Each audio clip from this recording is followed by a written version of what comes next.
नमस्कार, मैं शुभम सिंह।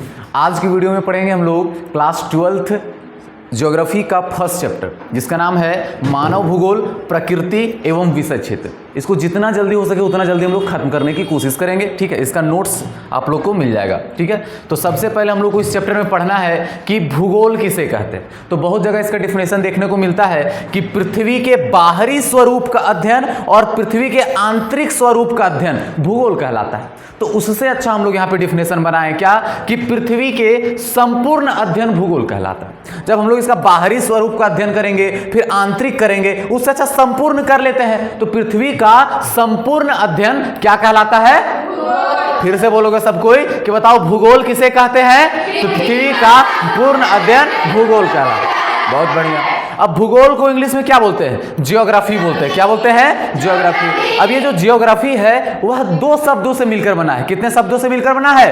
दो शब्दों से। पहला है जियो और दूसरा है ग्राफोस। क्या है? जियो और ग्राफोस। जियो का मतलब क्या होता है? पृथ्वी। क्या होता है? पृथ्वी। और ग्राफोस का मतलब क्या होता है? वर्णन। क्या होता है? वर्णन। तो जियोग्राफी का मतलब क्या हो जाएगा? पृथ्वी का वर्णन। तो वही बोला गया है, पृथ्वी का वर्णन मतलब पृथ्वी का अध्ययन। पृथ्वी का अध्ययन ही क्या कहलाता है? ज्योग्राफी कहलाता है। पृथ्वी का अध्ययन ही भूगोल कहलाता है। कोई दिक्कत इसमें? तो सबसे पहले अगर हम लोग बात करें, ये जियो और ग्राफोस कौन से भाषा के शब्द है? तो ये लैटिन भाषा। कौन से भाषा? लैटिन, जिसको हम लोग ग्रीक भाषा भी बोलते हैं। क्या बोलते हैं? ग्रीक भाषा। तो यह ग्रीक भाषा का शब्द है। किसका शब्द है? तो यह ग्रीक भाषा का शब्द है। तो सबसे पहले इस शब्द को किसने दिया? तो उसका नाम है इरेटोस्थेनीज। किसने दिया? इरेटोस्थेनीज। इसके बारे में हम लोग क्लास 11th में भी पढ़ चुके हैं कि वहां भूगोल किसे कहते हैं, इसकी खोज किसने की। अगर यहाँ पे ऑब्जेक्टिव में दे दिया कि बताओ भूगोल शब्द की खोज किसने की, तो इरेटोस्थेनीज ने की। कौन से भाषा में? तो ग्रीक भाषा में। कौन से भाषा में? ग्रीक भाषा में। कोई दिक्कत इसमें? यहां पे एक और छोटा सा ऑब्जेक्टिव आ जाता है कि बताओ अगर बात करें भूगोल की खोज किसने की, ठीक है, या फिर भूगोल के जनक किन्हें कहा जाता है, तो इरेटोस्थेनीज। लेकिन भारतीय भूगोल का जनक किन्हें कहा जाता है? तो भारतीय भूगोल का जनक कहा जाता है कि किन्हें कहा जाता है? जेम्स रेनेल। किन्हें कहा जाता है? जेम्स रेनेल। इन्हें क्यों कहा जाता है? क्योंकि जब अंग्रेज हमारे यहाँ आए थे तो सबसे पहले वो कहाँ आए थे? बंगाल साइड आए थे। तो ये आदमी बंगाल का सबसे पहले नक्शा बनाया था, मतलब भारत का सबसे पहले नक्शा बनाने वाला आदमी कौन था? जेम्स रेनेल। इसलिए हम लोग इसको क्या बोलते हैं? भारतीय भूगोल का जनक बोलते हैं। कोई दिक्कत इसमें? भारतीय भूगोल का इसे जनक क्यों कहते हैं? तो क्या क्या हम लोग इस चैप्टर में पढ़े अभी तक? तो पढ़े कि भूगोल किसे कहते हैं? किसे कहते हैं भूगोल? पृथ्वी का संपूर्ण अध्ययन भूगोल कहलाता है। भूगोल को इंग्लिश में क्या बोलते हैं? और यह कितने शब्दों से मिलकर बना है? पहला, दूसरा, जियो का मतलब, ग्राफोस का मतलब, तो ज्योग्राफी का मतलब। अब ज्योग्राफी शब्द की खोज किसने की? कौन से भाषा में? भारतीय भूगोल का जनक किन्हें कहा जाता है? क्यों कहा जाता है? बहुत बढ़िया बालिका। ठीक है, आगे बढ़ते हैं। अब हम लोग को पढ़ना है कि भूगोल कितने प्रकार के होते हैं। तो भूगोल कितने प्रकार के होते हैं? ये सब तो हम लोग 11th में भी पढ़ चुके हैं। तो बताओ पहला क्या है? दूसरा क्या है? भौतिक भूगोल के बारे में हम लोग क्लास 11th में पढ़ चुके हैं। तो बताओ भौतिक भूगोल क्या होता है? पृथ्वी के भौतिक स्वरूप का अध्ययन भौतिक भूगोल कहलाता है। मतलब पृथ्वी के ढांचा के बारे में पढ़ना है, ठीक है। पृथ्वी की आकृति कैसी है, पृथ्वी की जलवायु कैसा है, इसका मौसम कैसा है, ठीक है, ये सब के बारे में, मिट्टी के बारे में, यही सब पढ़ना पृथ्वी के बारे में। मतलब पृथ्वी का भौतिक स्वरूप के बारे में अध्ययन करना क्या कहलाएगा? भौतिक भूगोल कहलाएगा। जैसे कि भू विज्ञान, मौसम विज्ञान, जंतु विज्ञान, रसायन विज्ञान, ये सब क्या है? भौतिक भूगोल के अंतर्गत आता है। और ये सब हम लोग क्लास 11th में ही क्या कर चुके हैं? पढ़ चुके हैं। अब हम लोग के सिलेबस में क्या पढ़ना है? तो पढ़ना है मानव भूगोल। क्या पढ़ना है? मानव भूगोल। और क्लास 12th में यही मानव भूगोल हम लोग के सिलेबस में है और इसी को पढ़ना है। तो जैसे उसका डिफिनेशन है कि भौतिक भूगोल का, कि पृथ्वी के भौतिक स्वरूप का अध्ययन भौतिक भूगोल कहलाता है, वैसे मानव भूगोल का डिफिनेशन क्या होना चाहिए? कि पृथ्वी के मानवीय स्वरूप का अध्ययन क्या कहलाएगा? मानव भूगोल। मतलब मानव के बारे में इसमें अध्ययन करना है। किसके बारे में अध्ययन करना है? मानव के बारे में अध्ययन करना है। ठीक है। जैसे में ऐतिहासिक भूगोल, राजनीतिक भूगोल, जनसंख्या भूगोल, ये सब मानव का ही तो देन है। इतिहास लिखता कौन है? मानव। राजनीति करता कौन है? मानव। जनसंख्या बढ़ाता घटाता ये सब के बारे में अध्ययन करता कौन है? मानव। मतलब मानव के बारे में ही अध्ययन करना है हम लोग को, और उसी को बोलेंगे क्या हम लोग? मानव भूगोल बोलेंगे। कोई दिक्कत इसमें? क्या क्या देखे अभी तक हम लोग? बताओ, भूगोल कितने प्रकार के होते हैं? 2 प्रकार के। पहला कौन सा है? दूसरा क्या है? भौतिक भूगोल किसे कहते हैं? और मानव भूगोल किसे कहते हैं? कोई दिक्कत इस पेज में? चलो अब आगे बढ़ा जाए। अब हम लोग पढ़ेंगे मानव भूगोल के अच्छे से पढ़ने का कोशिश करते हैं, बिल्कुल अच्छे तरीके से इसको हम लोग पढ़ने की कोशिश करते हैं। मानव भूगोल का डिफिनेशन, जैसे कि अभी हम लोग जो बनाए कि क्या पृथ्वी के मानवीय स्वरूप का अध्ययन करना मानव भूगोल कहलाता है। मानवीय स्वरूप का अध्ययन करना मानव भूगोल कहलाता है। ये अच्छा डिफिनेशन नहीं हुआ, इससे भी अच्छा डिफिनेशन अब हम लोग को लाना है। तो इसके लिए यहाँ पे हम लोग 2 आदमी के बारे में पढ़ेंगे। एक आदमी का नाम क्या है? रेटजेल। क्या नाम है? रेटजेल। और दूसरे का नाम क्या है? एलन सी सेप्पेल। क्या नाम है? एलन सी सेप्पेल। नाम याद रहेगा, एक का रेटजेल और दूसरे का एलन सी सेप्पेल। ये सब के बारे में हम लोग को अध्ययन करना है। बात करें अगर हम लोग रेटजेल के बारे में, किसके बारे में? रेटजेल के बारे में। तो क्या जानते हो उसके बारे में? सब रेटजेल के बारे में कुछ नहीं जानते हो तो देखो, रेटजेल को मानव भूगोल का जनक कहा जाता है। जैसे भूगोल का जनक बोलेंगे इरेटोस्थनीज को, लेकिन मानव भूगोल का जनक किन्हें कहा जाएगा? तो रेटजेल को। मानव भूगोल का जनक रेटजेल को। इनके द्वारा एक किताब लिखा गया है, ठीक है। उस किताब का नाम है एंथ्रोजियोग्राफीज। क्या नाम है? क्या नाम है? एंथ्रोजियोग्राफीज। क्या नाम है? एंथ्रोजियोग्राफीज, ठीक है। इनके द्वारा जो किताब लिखा गया एंथ्रोजियोग्राफीज, इसमें एक लाइन ये लिखे हैं क्या कि मानव को जीवित रहने के लिए वातावरण से सहयोग प्राप्त करना अनिवार्य है। इसका मतलब अगर मानव को जिंदा रहना है तो उसको वातावरण का सहयोग लेना पड़ेगा, वातावरण का हेल्प लेना पड़ेगा, पर्यावरण का हेल्प लेना पड़ेगा, प्रकृति का हेल्प लेना पड़ेगा, तभी मानव क्या रहेगा? जीवित रहेगा। कोई दिक्कत इसमें? ये रेटजेल जी क्या बोलते हैं? तो एक बार फिर से देखते हैं हम लोग रेटजेल के बारे में। ये है कौन, क्या करते हैं? तो सबसे पहले रेटजेल को क्या कहा जाता है? तो आधुनिक मानव भूगोल का जनक कहा जाता है। इनके द्वारा लिखा गया किताब का नाम क्या है? एंथ्रोजियोग्राफीज नाम है, ठीक है। इस किताब में क्या बोलते हैं? मानव को जीवित रहने के लिए वातावरण से सहयोग प्राप्त करना अनिवार्य है। चलो, आदमी बोलता है कि जिंदा रहना है तो वातावरण का हेल्प लेना पड़ेगा, ठीक है। उसके बाद एक और आती है, उसका नाम क्या है? एलन सी सेप्पेल। क्या नाम है? क्या नाम है? एलन सी सेप्पेल, ठीक है। एलन सी सेप्पेल। अब ये क्या बोलती है? तो ये जो है वह रेटजेल की शिष्या है। क्या है? रेटजेल की शिष्या, मतलब उसकी स्टूडेंट है। उसकी क्या है? स्टूडेंट है। अब ये बोलती है कि मानव भूगोल अस्थिर पृथ्वी तथा क्रियाशील मानव के बदलते रिश्तों का बोध कराता है। फिर से ध्यान दोगे, इसका कहना है कि अस्थिर पृथ्वी और क्रियाशील मानव के जो बदल रहा है रिश्ता, इसी का बोध कराता है मानव भूगोल। इसका मतलब पृथ्वी जो है वह अस्थिर है। अस्थिर का मतलब पृथ्वी जो है स्थिर नहीं है, वह चेंज होते रहती है। वह क्या होते रहती है? चेंज होते रहती है, समय समय के बाद वो चेंज होते रहती है। और मानव क्या है? मानव क्रियाशील है। मानव क्या है? क्रियाशील। ये काम करने वाला है। तो पृथ्वी चेंज हो रही है, ये काम करने वाला है, तो इन दोनों के बीच रिश्ता बदलते जा रहा है, और वही रिश्ता का अध्ययन करना मानव भूगोल कहलाता है। अब कौन सा रिश्ता? जैसे कि पहले के टाइम में देखो, पहले आग की खोज नहीं हुई थी, तो हम लोग क्या करते थे? कच्चा मांस खाते थे। क्या करते थे? कच्चा मांस खाते थे। और आज आग की खोज हो गई है तो हम लोग कच्चा मांस नहीं खाते, कच्चा मांस नहीं ना खाते हैं, हम लोग कुछ और खाते हैं। आजकल हम लोग अनाज खाते हैं। तो ये सब, पहले हम लोग मांस खाते थे वो भी कच्चा, आज हम लोग अनाज खाते हैं। तो हम लोग का रिश्ता बदला कि नहीं बदला? जरूर बदला, ठीक है। तो यही बदलते रिश्तों का अध्ययन करना क्या कहलाता है? मानव भूगोल कहलाता है। ये कौन बोल रही है? एलन सी सेप्पेल बोल रही है, ठीक है। पहले के टाइम में हम लोग के पास ठंडा के दिन में पहनने के लिए स्वेटर नहीं था, तो हम लोग क्या करते थे? गर्म जगह पे, मतलब जमीन के अंदर या कहीं भी घर बना के रहते थे, ठीक है। मिट्टी का घर बनाते थे, ठीक है।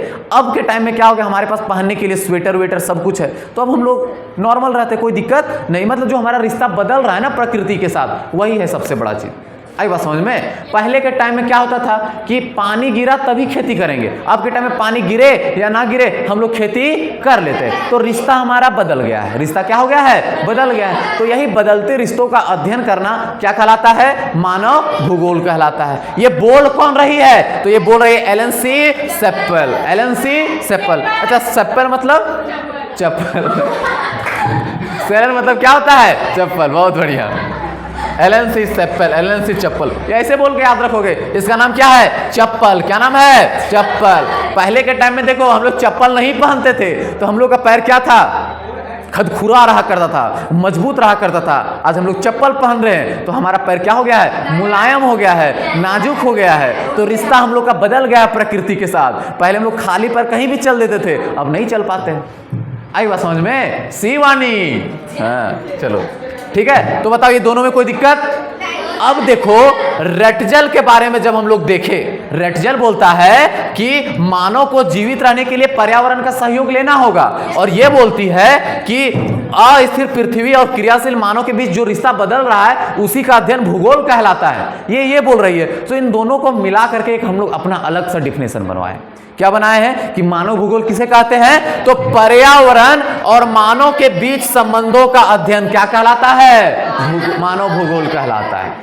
इससे पहले जो हम लोग डिफिनेशन बनाए थे वो था पृथ्वी के मानवीय स्वरूप का अध्ययन करना भूगोल कहलाता है। वो तो हम लोग उससे कंपेयर करके बनाए थे, लेकिन इन दोनों का अध्ययन करके जो डिफिनेशन बनाए हैं वह है क्या? कि मानव, पर्यावरण और मानव के बीच के संबंधों का अध्ययन करना मानव भूगोल कहलाता है। कोई दिक्कत? पर्यावरण मतलब प्रकृति और हमारे, ये दोनों के बीच जो संबंध है, जो रिश्ता है, इसी का अध्ययन करना मानव भूगोल कहलाता है। आखिर मानव भूगोल पर इतना जोर क्यों दिया जा रहा है? चलो भौतिक भूगोल पढ़ लिए, जलवायु, सुनामी, भूकंप ये सब पढ़ लिए, चलो अच्छा चीज है, वो सब आपदाएं हैं तो वो सबसे बचेंगे हम लोग। आखिर ये मानव भूगोल क्यों पढ़ रहे हैं? तो इसको पढ़ने का जो है लोगों के अंदर जुनून, शौक, वो कब से आया है? तो जब से एक किताब विकसित हुई जिसका नाम क्या है? The origin of species. इसको लिखने वाले कौन है? Charles Darwin. इसके बारे में हम लोग क्लास 10th में पढ़ चुके हैं। ये आदमी बताता है कि जैव विकास कैसे हुआ, मतलब जीवों का विकास कैसे हुआ, कोई जीव उत्पन्न कैसे हुआ, धरती पे कोई जीव कैसे आया।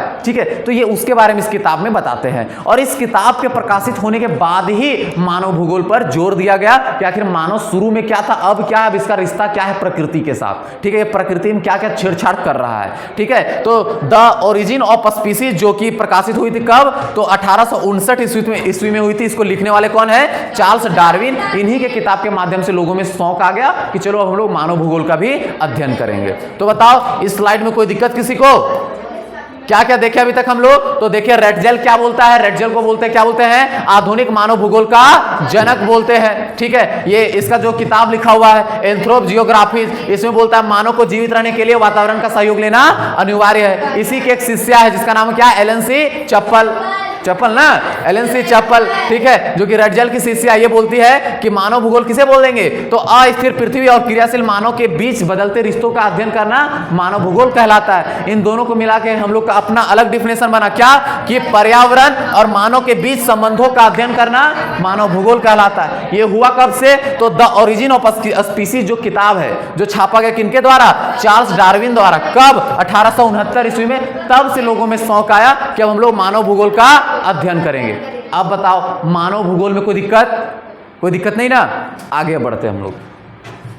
ठीक है, अब देखो एक होता है यहाँ पे प्रमुख क्षेत्र, प्रमुख उप क्षेत्र। अब ये सब क्या होता है हम समझा देते हैं। अगर हम लोग कोई बड़ा सा टॉपिक उठा लेंगे तो उसको बोलेंगे प्रमुख क्षेत्र, और को अंदर घुस के पढ़ेंगे तो उसको बोलेंगे प्रमुख उप क्षेत्र। याद रहेगा ना? तो बताओ अब यहाँ पे देगा तुम लोग को, ऑब्जेक्टिव में देगा कि बताइए निम्न में से कौन सा सामाजिक भूगोल का उप क्षेत्र है? तो यही सब उप क्षेत्र है। रट लोगे, इससे अच्छा स्लाइड हम नहीं बना सकते। ठीक है, तो सामाजिक भूगोल का उप क्षेत्र कौन कौन सा है? व्यवहारवादी भूगोल, सामाजिक कल्याण का भूगोल, सांस्कृतिक भूगोल, ऐतिहासिक भूगोल, चिकित्सा भूगोल, और ये सब सामाजिक भूगोल का उप क्षेत्र है। आई बात समझ में? सामाजिक भूगोल का क्या है? सब उप क्षेत्र है। अगला है आर्थिक भूगोल का उप क्षेत्र क्या क्या है? तो संसाधन भूगोल, कृषि भूगोल, उद्योग भूगोल, विपणन भूगोल, पर्यटन भूगोल, अंतरराष्ट्रीय व्यापार भूगोल।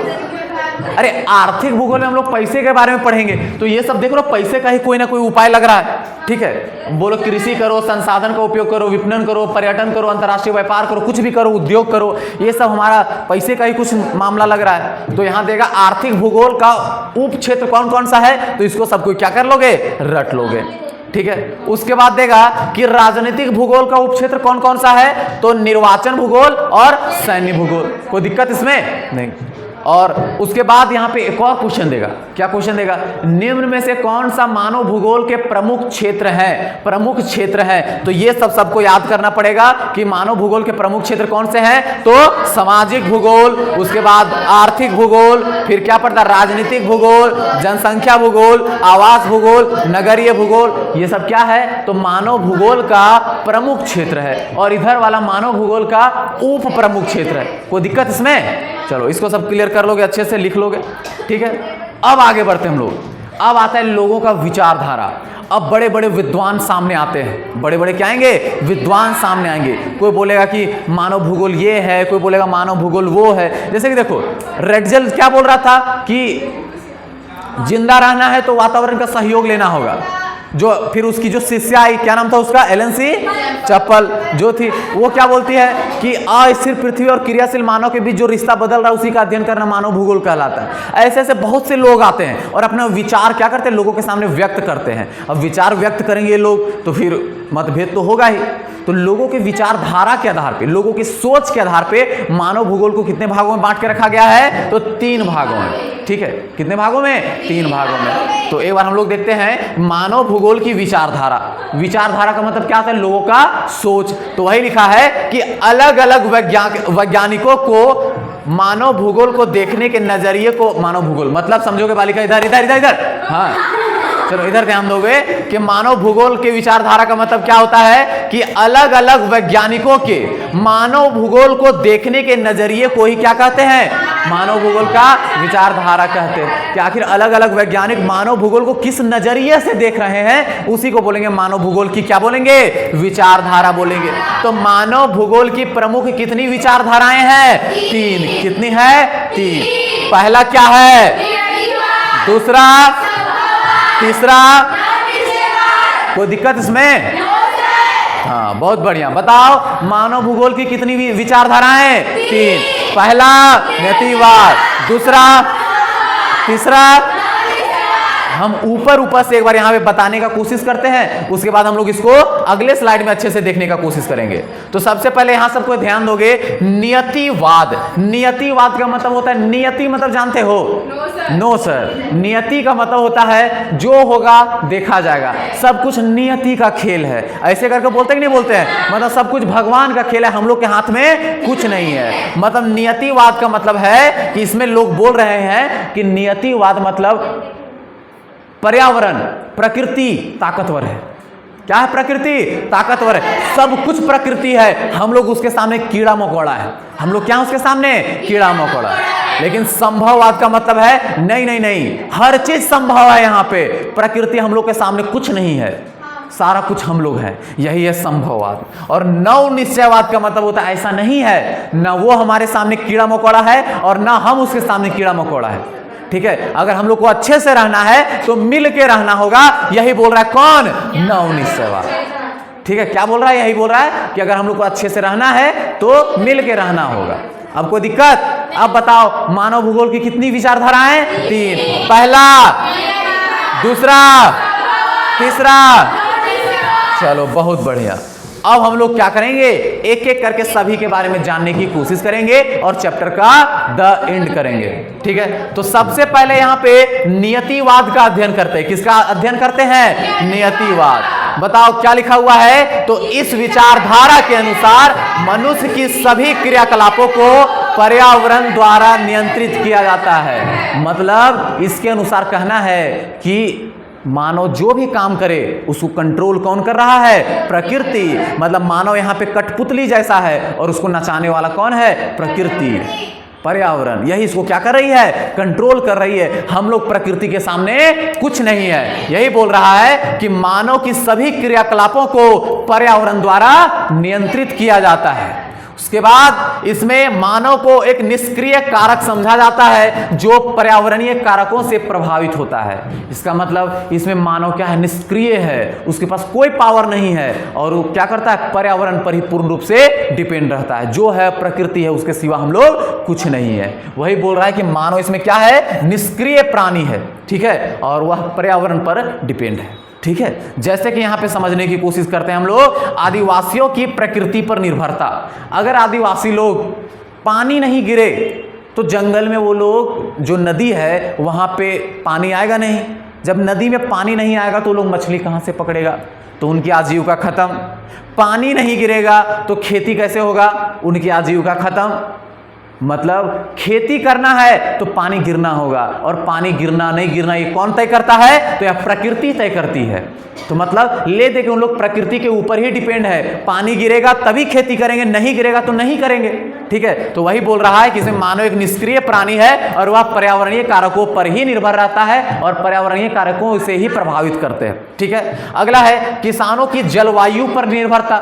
यही देख लो, हम लोग के यहाँ क्या होता है, मौसम का वेट करते हैं कि जल्दी से बरसात आ गया, बस पानी गिर जाए, पानी गिर जाए, पानी गिर जाए, हम लोग खेती करेंगे। लेकिन पानी ही नहीं गिरेगा तो खेती कहाँ से करेंगे, नहीं ना करेंगे खेती, रुक जाता है, हम लोग खेती करना छोड़ देते हैं। फिर इस बार छोड़ दिए, अगले बार छोड़ दिए, ऐसे करके 2-3 साल से लगभग छूटते जा रहा है। इस बार कम से कम पानी गिरा है तो इस बार खेती हुआ है, ठीक है। अगला है शारीरिक विकास की जलवायु पर निर्भरता। हम लोग के दिमाग में थॉट रहता है कि अगर हम लोग को क्या करना है, गोरा होना है, क्या होना है, गोरा होना है, तो हम लोग को ऐसे जलवायु में जाना होगा जहां पे क्या है, मौसम बढ़िया है, मौसम क्या है, बढ़िया। गौर करोगे लोग कि हम लोग यहाँ पे लोग, गांव घर के लोग क्या करते हैं, दिमाग में रहता है अरे यार गोरा होना, हमको ये होना, शादी ब्याह का टाइम आ रहा है, हम हजारीबाग जाएंगे, पढ़ेंगे, पढ़े बस ढकोसला है, वहां जाएंगे काहे ले, वहां रूम में रहेंगे और गोर होके आएंगे। यही है ना मेन चीज, वहां पे गोरा गोरा होके आएंगे, निकलेंगे वहां से, तब शादी भी अच्छा से होगा और जल्दी होगा।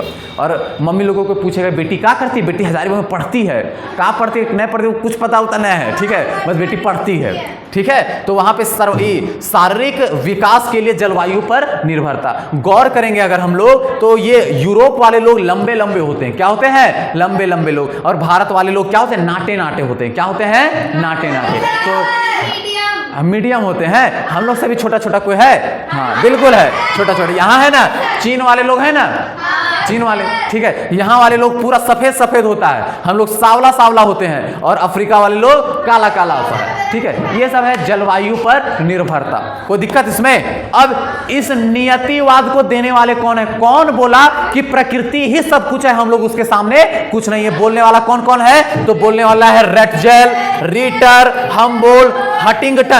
क्या, हटिंगटन। एक बार फिर से सबको इसका नाम लोगे, क्या क्या लिखा हुआ है, रीटर, हम्बोल्ट, हटिंगटन। क्या, हटिंगटन, हटिंगटन, ठीक है, हटिंगटन। कोई दिक्कत इसमें, एक यहाँ पे ब्रैकेट में, मतलब एक यहाँ बॉक्स में लिखवा दिए क्या, कि आदि मानव की सभी क्रियाकलापों को प्रकृति द्वारा नियंत्रित किया जाता है। मतलब पहले के टाइम में जो आदि मानव लोग रहते थे, जिनको आग जलाने नहीं आता था, ठीक है, वो लोग पूर्ण रूप से प्रकृति पर ही डिपेंड रहते थे। जहां फल उगेगा वो लोग वहीं जाके खाएंगे, फल नहीं उगेगा तो लोग जानवर को मार के खाएगा, जानवर नहीं है तो कुछ और खाएगा। मतलब कुछ से खुद से पैदा करने की कोशिश नहीं करेगा, वो प्रकृति का गुलाम है। और जो भी प्रकृति का गुलाम रहता है वो अपने मालिक का पूजा करता है। क्या करता है, पूजा कर, हाँ, मालिक का पूजा करता है। भगवान भगवान भगवान, जो हो जाए अच्छा सो जाए, भगवान भगवान भगवान। जो कमजोर रहेगा वो हमेशा क्या करता है, पूजा करता है, ठीक है। हाँ, अब देखते हैं संभववाद क्या होता है, संभववाद। यहां सब कुछ संभव है, यहां क्या है, अभी तक हम लोग गुलाम रह लिए, अब गुलाम नहीं रहना है। तो बोल रहा है कि इस विचारधारा के अनुसार मनुष्य अपने लाभ के लिए पर्यावरण में परिवर्तन करता। अभी तक कोई परिवर्तन नहीं कर रहे थे, प्रकृति हम लोग को कंट्रोल कर रही थी, अब हम लोग पर्यावरण में क्या करेंगे, परिवर्तन करेंगे, वो भी लाभ कमाने के लिए, ठीक है। इसमें मानव को एक सक्रिय कारक समझा जाता है जो पर्यावरणीय कारकों को नियंत्रित करता है। उस टाइम पर्यावरणीय कारक जो है वो हमें प्रभावित कर रही थी और अभी हम लोग उसको नियंत्रित कर रहे हैं, ठीक है। अब हम उसको कंट्रोल कर रहे हैं, बहुत हो गया, देख लो कर रहा कंट्रोल, कर रहा है ना कंट्रोल, इंसान ही है पृथ्वी को क्या कर रहा है, अब ये कंट्रोल कर रहा है कि हर चीज यहाँ पे संभव है। यहाँ पे भगवान बोलेंगे कि हम पानी गिराएंगे, ठीक है, और हम तुम लोग को बताएंगे नहीं, तो मानव बोलेगा अच्छा नहीं बताओगे, हम पहले मालूम कर लेंगे, तुम गिराओ पानी, ठीक है। फिर भगवान बोलेगा कि हम पानी गिराएंगे उस जगह पे, अच्छा यहाँ पानी का हम यहाँ गिरने ही नहीं देंगे पानी, हम जो तुम बादल लेके आ रहे हो ना वो बादल से कहीं और पानी गिरवा देंगे, तुम्हारे बादल को कहीं और भेज देंगे, आओ। तो मतलब ले दे कि हम लोग प्रकृति को पूरा कंट्रोल कर लिए। आई बात समझ में? भगवान पूरा यहाँ पे गर्मी फैला रहा है, गर्मी फैला रहा है, हम लोग एसी स्टार्ट कर लेंगे। क्या स्टार्ट कर लेंगे? एसी। करो जो करना है, ठीक है। आई बात समझ में? अब एक मान लो दूर से एक गोला आ रहा है, बोले तो क्या आ रहा है, उल्का पिंड आ रहा है, आओ तुम्हारे आने से पहले हम तुमको देख लेंगे तुम आ रहा है कि नहीं आ रहा है, ठीक है, और कितना स्पीड से आ रहा है, तुम यहाँ आ रहा है तुमको वहाँ भेज देंगे, आओ तुम पहले। मतलब हम लोग कितना कंट्रोल कर चुके पृथ्वी को, ठीक है। यही संभववाद, यहाँ हर एक चीज संभव है। तो वही बोला इस विचारधारा के अनुसार मनुष्य अपने लाभ के लिए पर्यावरणीय कारकों को नियंत्रित करता है, ठीक है। और इसमें मानव एक सक्रिय प्राणी, उसमें सक्रिय नहीं था, निष्क्रिय था। जैसे में सड़क का निर्माण, अगर हम लोग को एक जगह से दूसरी जगह जाना है, बीच में जंगल आ रहा है, तो पहले लोग जंगले पैर में कुछ चुभ रहा है, नहीं तो नहीं जाएगा, अब हम लोग सड़क बना लेंगे, आओ क्या होगा। जैसे कि बांध का निर्माण, एक नदी इधर से इधर बह रही है, हमको पानी रोक के इधर जाना है, तो यहां बांध बना देंगे और पानी को उधर भेज देंगे, नदी को कंट्रोल कर लिए, ठीक है। उसके बाद नदी पर पुल का निर्माण, एक नदी इधर से इधर बह रही है, हमको इधर से उधर जाना है, अब नदी का पानी ज्यादा तेज है, रुको हम तुम्हारे ऊपर पुल बना देंगे, ऊपर जाएंगे, ठीक है। तो हम लोग क्या कर रहे हैं, यहाँ पे हर एक चीज को संभव बनाने का प्रयास कर रहे हैं। क्या कर रहे हैं? प्रयास कर रहे हैं, ठीक है। और इसके समर्थन में कौन कौन है, तो विडाल डी लाप्लास, ठीक है, लुसियन थैले, ठीक है। तो ये सब इसके समर्थन में है। आई बात समझ में? यहां भी बॉक्स में कुछ लिखे हुए हैं, क्या लिखे हुए हैं, तो आधुनिक मानव प्रकृति के सभी कारकों को नियंत्रित करता है। इससे पहले प्रकृति आदि मानव को कंट्रोल कर रही थी, अब हम लोग आधुनिक मानव प्रकृति को कंट्रोल कर रहे हैं, ठीक है। बहुत हो गया झगड़ा। पिछले बार वाली का प्रकृति हम लोग को तंग कर रही थी, अब हम लोग प्रकृति को तंग कर रहे हैं। अब तंग करने से दोनों को नुकसान होता है, ठीक है। इसलिए देखते हो कि अचानक से कहीं बाढ़ आ गया, अचानक से कहीं सुनामी आ गया, बहुत सा कुछ भूकंप आते रहता है, ठीक है। अब हाल फिलहाल में तुर्की में आया था, कितने लोग वहां पे मारे गए थे, ठीक है। तो इसमें भारत भी हेल्प करने के लिए अपने आदमियों को भेजा था। मतलब बहुत सारा चीज होते रहता है। देखो यहाँ पे चक्रवात आया उड़ीसा में, देखो हम लोग को घूमने के लिए जाना था वहां पे, पता नहीं क्या होगा, ठीक होगा नहीं होगा, जाएंगे जरूर जाएंगे, ठीक है। तो अब यहाँ पे अब हम लोग लाते हैं नव निश्चयवाद। क्या लाते हैं? नव निश्चयवाद। प्रकृति तुम बहुत कंट्रोल किया, हम लोग को मानव भी बहुत कंट्रोल किया प्रकृति को, अब थोड़ा सा मिल के रहते हैं, ठीक है, ताकि दोनों को फायदा हो। तो इनका क्या कहना है, तो इस विचारधारा के अनुसार मनुष्य न तो प्रकृति पर पूर्ण रूप से निर्भर हो सकता है और न ही प्रकृति से पूर्ण रूप से स्वतंत्र रह सकता है। मतलब हम प्रकृति के ऊपर पूर्ण रूप से आश्रित भी नहीं हो सकते और ना ही उससे हम स्वतंत्र भी हो सकते। मतलब हम उसको पकड़ के हमेशा हाथ पकड़ के भी नहीं चल सकते और हम उसको हाथ छोड़ के भी नहीं चल सकते। मतलब कभी कभी छोड़ के, कभी कभी पकड़ के चलना पड़ेगा। आई बात समझ में? मतलब मिलजुल के काम करना पड़ेगा। तो आगे बोल रहा है, यह पर्यावरण को नुकसान किए बगैर समस्याओं को सुलझाने पर बल देती है। यह बोलती है कि निश्चयवाद और संभववाद, पर्यावरणीय निश्चयवाद और संभववाद के बीच के मार्ग को प्रस्तुत करती है। इसका कहने का मतलब कि नियतिवाद और संभववाद। नियतिवाद का मतलब प्रकृति हम लोग को कंट्रोल कर रही है, संभववाद का मतलब हम लोग प्रकृति को कंट्रोल कर रहे हैं। तो कंट्रोल छोड़ो, हम लोग बीचों बीच में रहेंगे। हम लोग क्या रहेंगे? बीचों बीच में। तुम भी कंट्रोल करो, हम भी कंट्रोल करेंगे, दोनों मिलजुल के रहेंगे, ठीक है। यही बात यहां पे बोल रहा है, ठीक है। जैसे में देखो यहां पे औद्योगिकरण करते हुए जंगलों की कटाई करना, जंगलों को बचाना। मतलब हम लोग को मान लो फैक्ट्री लगाना है। क्यों लगाना है? वस्तुओं के उत्पादन के लिए जरूरी है लगाना, ठीक है। तो लगाओ फैक्ट्री, कोई दिक्कत नहीं है। लेकिन जहां तुम फैक्ट्री लगा रहे हो, जहां तुम पेड़ काट रहे हो, उसके जगह पे कहीं और पेड़ लगाओ तो, ठीक है। तो मतलब हाँ, तुम प्रकृति से कुछ फायदा ले रहे हो तो उसका कुछ यूज भी कर दिया करो, कुछ फायदा दे भी दिया करो। तुम उसका फायदा उठाओ और उसको फायदा भी दो। ऐसा नहीं केवल तुम ही फायदा लेते जाओ, ये सही बात नहीं है। अगला है खनन करते समय अति दोहन से बचाना। खनन करते टाइम मतलब हम लोग खुदाई करके कोयला निकालते हैं, तो उतना भी कोयला मत निकाल लो कि धरती ढह जाए।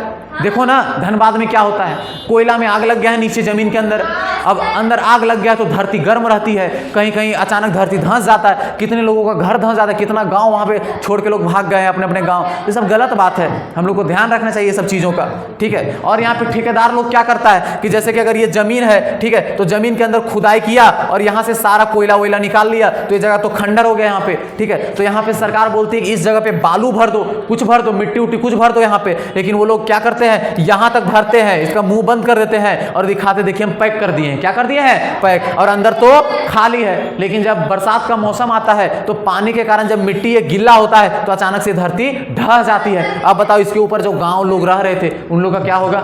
अचानक से सब कुछ खत्म उन लोग का, ठीक है। तो ये सब नहीं करना चाहिए, थोड़ा सा अच्छे से समझदार जैसा काम करना चाहिए, ठीक है। और इसके समर्थक में कौन है? तो ग्रिफिथ टेलर। कौन है? Griffith Taylor. सबको बोलेगा कौन है? ग्रिफिथ टेलर, ठीक है। इसमें भी बॉक्स में क्या लिखे हैं कि मनुष्य प्रकृति के नियमों का पालन करके ही पर्यावरण पर विजय प्राप्त कर सकता है।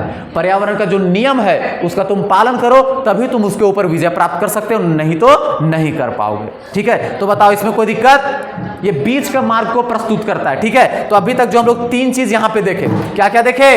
तीन चीज। ये इतना इंपॉर्टेंट है, इतना इंपॉर्टेंट है कि हम बता भी नहीं सकते कितना इंपॉर्टेंट है। आई बात समझ में?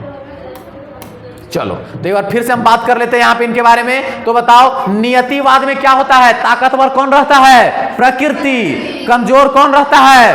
मानव। और संभववाद में ताकतवर कौन रहता है? कमजोर कौन रहता है? अब बताओ इसमें ताकतवर कौन रहेगा? दोनों।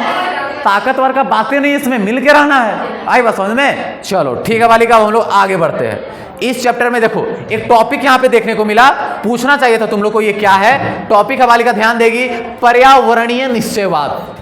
ये वर्ड तो हम लोग पहली बार यहां यूज किए, होना चाहिए था नव निश्चयवाद। नव निश्चयवाद है ना। आखिर पर्यावरणीय निश्चयवाद क्या है? संभववाद जानते हैं, ये पर्यावरणीय निश्चयवाद क्या है? तो देखो पर्यावरणीय निश्चयवाद में क्या लिखा है कि प्रकृति के अनुसार अपने आप को ढालने की कोशिश करना पर्यावरणीय निश्चयवाद कहलाता है। जैसे कि आदि मानव का जीवन।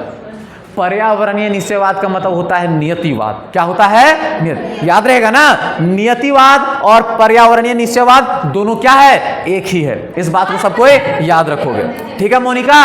ध्यान रखेगी इस बात को। अब इस चैप्टर का सबसे आखिरी टॉपिक, इस चैप्टर का सबसे आखिरी टॉपिक क्या कि मानव का प्रकृतिकरण से आप क्या समझते हैं और प्रकृति का मानवीकरण से आप क्या समझते हैं। तो ध्यान से इसको रखने का कोशिश करोगे, ध्यान से देखोगे सब कोई क्या बोल रहा है। मानव का प्रकृतिकरण मतलब मानव जो है वह प्रकृति के अनुसार ढलते जा रहा है। क्यों ढलेगा? पक्का मानव इसमें कमजोर है, पक्का मानव क्या इसमें कमजोर है, इसलिए वो प्रकृति के अनुसार ढलते जा रहा है। अगर वो ताकतवर रहता तो प्रकृति को अपने अनुसार ढाल लेता। ए तुमको मेरे जैसा रहना है, तुमको क्या रहना है? मेरे जैसा रहना है, ठीक है। हम तुम्हारे जैसा नहीं रहेंगे, ठीक है। तो मानव का प्रकृतिकरण मतलब मानव जो है वो प्रकृति के अनुसार चेंज होते जा रहा है, मतलब मानव कमजोर है। तो क्या लिखा है कि मानव द्वारा अपने आप को प्रकृति के अनुसार ढाल लेना। अपने आप को जाओ प्रकृति हम तुम्हारे जैसा रहेंगे, तुम पानी गिराओगे तो खेती करेंगे, तुम नदी में पानी बहाओगे तो हम मछली पकड़ेंगे। आई बात समझ में? तुम फसल उपजाओगे तो हम फसल खाएंगे, नहीं तो हम जानवर खाएंगे। तुम जानवर भी नहीं लाओगे इधर तो हम घास फूस खाएंगे, ठीक है। तुम जैसे करोगे हम वैसे रहेंगे, हमको कोई दिक्कत नहीं है। तो वही है कि मानव द्वारा अपने आप को प्रकृति के अनुसार ढाल लेना मानव का प्रकृतिकरण कहलाता है। जैसे में वही सब एग्जाम्पल यहाँ पे उठाए बालिका, कौन सा? नियतिवाद वाला। गौर करेगी यहाँ पे, नियतिवाद वाला सारा उदाहरण यहाँ पे उठाएं। कौन सा? कि आदिवासियों की प्रकृति पर निर्भरता, किसानों की जलवायु पर निर्भरता, शारीरिक विकास की जलवायु पर निर्भरता, ये सारा कुछ नियतिवाद में, क्योंकि नियतिवाद में प्रकृति ताकतवर थी, ठीक है। इसमें भी प्रकृति क्या है? ताकतवर है। आई बात समझ में? एक दो पॉइंट इसमें क्या लिखवाए हैं, जब प्रकृति ताकतवर है तो कमजोर कौन है? मानव। तो वही लिखा है इसमें, मानव कमजोर और भयभीत। भयभीत मतलब डरपोक। क्यों डरेगा? उसके पास कोई पावर ही नहीं है तो डरबे करेगा, ठीक है। उसके बाद इसमें मानव प्रकृति की पूजा करता है। अभी बताए ना कि कमजोर आदमी हमेशा अपने से ताकतवर को क्या करता है? पूजता है, भगवान मानता है। तो इसमें क्या करता है? इंसान जो है भगवान की पूजा करता है, हे प्रकृति तुम ही हो सब कुछ।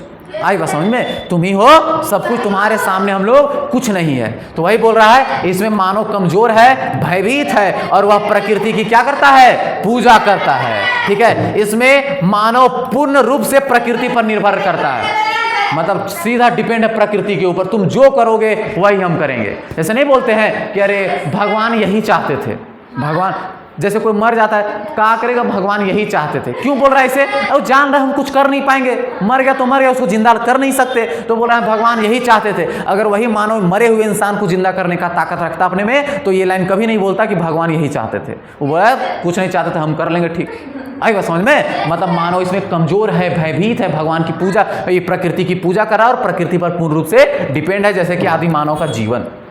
ठीक है, जो जो प्रकृति करेगा वही ये लोग करेंगे और सहेंगे। ठीक है, तो कोई दिक्कत इसमें? अगला है अब इसी का उल्टा, अभी पढ़े हम लोग मानव का प्रकृतिकरण, अब पढ़ेंगे प्रकृति का मानवकरण। मतलब प्रकृति को मानव के अनुसार चेंज कर लेना। प्रकृति अब तुमको मेरे जैसा होना होगा, बहुत हो गया, तुमको बहुत झेल लिए। तो वही लिखा हुआ है कि मानव द्वारा प्रकृति को अपने अनुसार ढाल लेना। मानव द्वारा प्रकृति को, पिछले बार था मानव द्वारा खुद को प्रकृति के अनुसार, अब मानव द्वारा प्रकृति को अपने अनुसार ढाल लेना। अब तुमको मेरे अनुसार चेंज होना होगा। ठीक है, जैसे में सड़क का निर्माण करना, बांधों का निर्माण करना, पुल पर नदी पर बांध का पुल का निर्माण करना, ये सब क्या कर रहा है? प्रकृति को कंट्रोल करने की कोशिश की जा रही है। ठीक है, इसमें क्या है? इसमें मानव क्या है? ताकतवर है और निडर है, डर और कुछ नहीं है। अब बताओ, जिसमें कोई डर नहीं हो, अच्छा बताओ अचानक से मान लो हम लोग से कोई गलती हो जाए तो बोलते भगवान भगवान भगवान भगवान। क्यों बोलते हैं? क्योंकि हम लोग डरपोक हैं, डर रहे हैं, गलती हो गया डर रहे हैं। लेकिन इसमें क्या? मानव ताकतवर है कि तुमको जो करना है करो, हम तुमसे डरते नहीं, हम तुमको कंट्रोल कर लेंगे। हम तुमको क्या कर लेंगे? कंट्रोल कर लेंगे, हम ताकतवर है। अब जब हम ताकतवर है तो हम तुम्हारी पूजा क्यों करेंगे? बालिका, जब हम ताकतवर हैं तो हम तुम्हारी पूजा क्यों करेंगे? नहीं करेंगे। ठीक है, तो वही बोल रहा है इसमें मानव ताकतवर और निडर है और इसमें मानव प्रकृति के साथ छेड़छाड़ करता है, हम पूजा नहीं करेंगे। आई बात समझ में? जब कोई मर जाता है, भगवान क्यों मार दिए इसको? नहीं मारना चाहिए था भगवान, और इसमें क्या करा है? मार दिए, हम जिंदा करते, हम छेड़छाड़ करेंगे। आई बात समझ में? मतलब जिंदा करने का कोशिश करेगा ये इंसान। ठीक है, तो इसमें मानव क्या करेगा? प्रकृति के साथ छेड़छाड़ करेगा और यह मानव पूर्ण रूप से प्रकृति पर निर्भर नहीं रहेगा, वो अपने ऊपर भी कुछ ना कुछ काम करते रहेगा। आई बात समझ में? अपने बारे में भी कुछ सोचेगा। जैसे गर्मी आ गया, गर्मी गर्मी गर्मी नहीं रटते रहेगा, वो एसी बनाएगा, एसी लगाएगा। ठीक है, ताकि अच्छे से रह सके। आई बात समझ में? तो यही था जैसे आधुनिक मानव का जीवन। तो चैप्टर क्या हो जाता है? खत्म। चैप्टर क्या हो जाता है? खत्म। तो बालिका, एक बार हम लोग को यहाँ पे ये देखना चाहिए, क्या देखना चाहिए कि आखिर हम लोग इस चैप्टर में क्या क्या पढ़े, क्या क्या पढ़े बालिका? तो सबको यहाँ पे ध्यान दोगे एक बार कि इस चैप्टर का नाम क्या है? मानव भूगोल प्रकृति एवं विषय क्षेत्र। तो सबसे पहले हम लोग क्या पढ़े कि भूगोल किसे कहते हैं? किसे कहते हैं भूगोल? पृथ्वी का संपूर्ण अध्ययन भूगोल कहलाता है। भूगोल दो शब्दों से मिलकर बना है, जियो और ग्राफो। जियो का मतलब पृथ्वी, ग्राफोस का मतलब वर्णन करना, मतलब पृथ्वी का वर्णन। भूगोल शब्द की खोज किसने की थी? इरेटास्थिनीज। कौन से भाषा में? ग्रीक भाषा में। बहुत बढ़िया। उसके बाद भूगोल कितने प्रकार के? दो प्रकार के, भौतिक भूगोल, मानव भूगोल। उसके बाद मानव भूगोल का डिफिनेशन कौन कौन देते हैं? रेटजेल। रेटजेल को क्या कहा जाता है? आधुनिक मानव भूगोल का जनक कहा जाता है। उन्हीं के शिष्य थे कौन? एलन.सी. सेप्पल। बताओ अब हम लोग का डिफिनेशन क्या है मानव भूगोल का? तो पर्यावरण और मानव के बीच संबंधों का अध्ययन मानव भूगोल कहलाता है। ठीक है, उसके बाद हम लोग उप क्षेत्र, प्रमुख क्षेत्र क्या क्या था ये सब हम लोग देखे थे। ठीक है, उसके बाद देखे थे मानव भूगोल की विचारधाराएं। कितनी विचारधाराएं हैं? नियतिवाद, संभववाद और नवनिश्चयवाद। ठीक है, नियतिवाद में ताकतवर कौन है? प्रकृति। संभववाद में ताकतवर कौन है? मानव। और नवनिश्चयवाद में ताकतवर कौन है? कोई नहीं, दोनों, हाँ दोनों मिलजुल के रहेगा। बहुत बढ़िया। उसके बाद आता है पर्यावरणीय निश्चयवाद। किसको बोलेंगे? तो नियतिवाद। किसको बोलेंगे? नियतिवाद। ठीक है, उसके बाद मानव का प्रकृतिकरण, मतलब मानव प्रकृति में ढल जा रहा है, इसी को बोलेंगे मानव का प्रकृतिकरण। और बताओ इसमें ताकतवर कौन है? प्रकृति। कमजोर कौन है? मानव। भयभीत कौन है? मानव। तो प्रकृति की पूजा कौन करेगा? मानव। बहुत बढ़िया। अगला है प्रकृति का मानवीकरण। बताओ इसमें ताकतवर कौन है? मानव। कमजोर कौन है? तो बताओ कमजोर लोगों की पूजा की जाती है क्या? नहीं की जाती। तो हम क्यों करेंगे पूजा? करेंगे क्या? भगवान इंद्र का पूजा कितने लोग करते हो? कोई नहीं। क्या कि भगवान कृष्ण जी उनका घमंड तोड़ के दिखा दिए कि तुम ताकतवर नहीं हो, इसलिए हम लोग ताकतवर है ये ना, पूजा कायल करेंगे तुम्हारा? नहीं करेंगे। तो जो ताकतवर रहता है लोग उसी की पूजा करते हैं। तो चैप्टर क्या जाता है? खत्म। अगर इसका पीडीएफ चाहिए तो कहां जाना होगा? टेलीग्राम, नहीं तो व्हाट्सएप का नीचे एक चैनल बना हुआ है, उसका लिंक है, वहां पे सब कोई ज्वाइन कर लोगे, ठीक है? हाँ, लिंक है। जब वीडियो देखोगे तो इसके नीचे लिंक दिया है, क्लिक करोगे व्हाट्सएप का और वहां पे ज्वाइन कर जाओगे, वहां पे ये पीडीएफ मिल जाएगा। और फिर ज्ञान तंत्र का जो इंस्टा है तो है ये। कितने लोग फॉलो किए हो? अरे करो बुढ़बा, जल्दी करो।